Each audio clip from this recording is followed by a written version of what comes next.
ready, steady, cook. Voilà, on leur demande de cuisiner. C'est parti pour 30 minutes.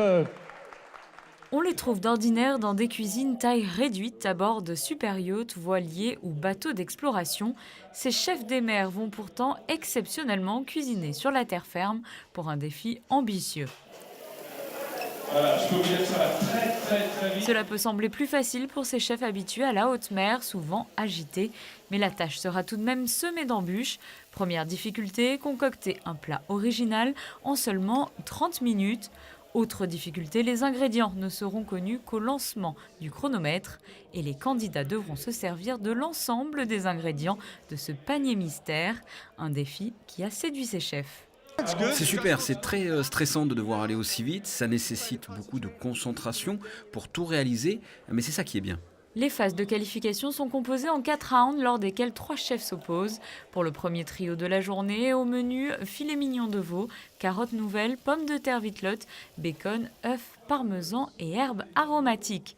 Une fois les ingrédients sortis, les chefs doivent rapidement imaginer leur recette. Est-ce que vous pouvez un petit peu m'expliquer le principe du panier surprise pour vous? Comment est-ce que vous ressentez ça, cette épreuve? C'est bien ça.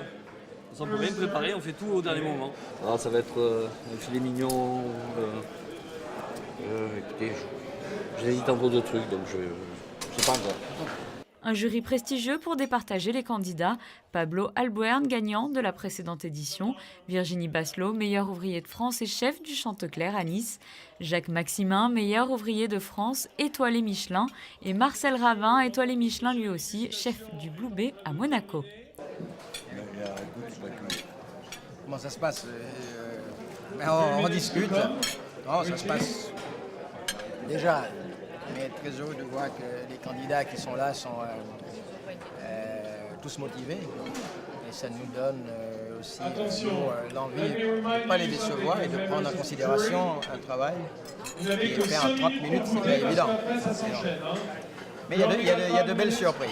Il y a de belles surprises. Rigueur, justesse et inventivité sont des qualités pour ces chefs embarqués qui doivent chaque jour servir les mêmes clients dans des cuisines souvent très exiguës et dans des conditions de navigation pas toujours idéales. C'est pour saluer le travail de ces chefs particuliers que ce concours a été créé il y a une dizaine d'années. Nous avons travaillé depuis longtemps avec des chefs cuisiniers de navires et nous avons donc pensé à organiser une compétition qui leur permettrait de mettre en avant leur savoir-faire de la même manière qu'ils le feraient à bord. Nous avons eu l'idée du panier mystère lorsque nous avons démarré cette compétition il y a 10 ans avec 12 chefs et cela fait 2 ans que nous l'organisons ici au Yacht Club de Monaco. À présent, les navires sont de plus en plus intéressés et ce sont eux qui nous proposent d'inscrire leurs chefs. Habituellement, ce sont les capitaines qui nous contactent car ils souhaitent inscrire leur chef. Cela fait 10 ans que la compétition existe et ils ont de bons échos. Je trouve que c'est un bel hommage pour les chefs et leurs navires de faire partie de cet événement. Concours dans le concours. Au cours de l'après-midi, 9 jeunes issus d'écoles hôtelières ont montré leur savoir-faire dans l'art de la mixologie. Ils ont eu 5 minutes pour proposer le meilleur cocktail sur le thème de la mer et ses couleurs.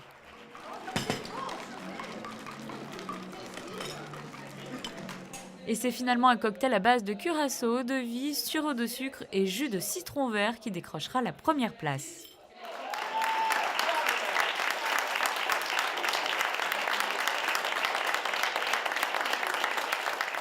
La compétition peut reprendre. Après les épreuves qualificatives, ce sont donc 3 chefs qui ont été retenus pour la grande finale. Bruno Chaillan du Minty, Richard Cullen du Black Pearl et Stéphanie Gravier du Planet 9. Ils ont à présent 45 minutes pour sortir un plat et un dessert. Et cette fois-ci, le panier surprise ne sera pas évident.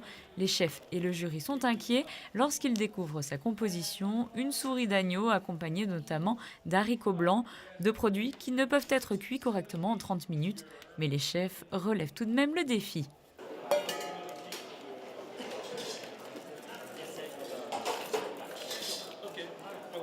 Elles n'étaient que 2 femmes à se présenter à ce concours. Stéphanie Gravier est arrivée sans difficulté jusqu'à la finale. Habituellement, c'est à bord de Planet 9, un yacht explorateur brise-glace revenu récemment d'Antarctique, qu'elle officie. C'était difficile. Le choix des aliments était assez particulier. La noisette et les haricots blancs. c'est dur à cuire en 30 minutes. Donc c'était pas très cuit en fait. On ne peut pas se préparer à grand chose. J'ai reconnu les basiques, les recettes qu'on aura besoin, etc. Et puis voilà. Après, c'est difficile de se préparer puisqu'on ne sait pas ce qu'on reçoit. Et c'est justement ce qui m'a intéressé dans le concours. Parce qu'il y a plein de concours des chefs, c'est des concours où on se bat plus bateau contre bateau. Donc c'est pas vraiment équilibré, alors qu'ici on est là tous en même temps, on fait la même chose. Donc c'est ça qui m'a bien plu ici. Et malgré ces incertitudes, c'est bien elle qui s'imposera face aux 2 autres chefs.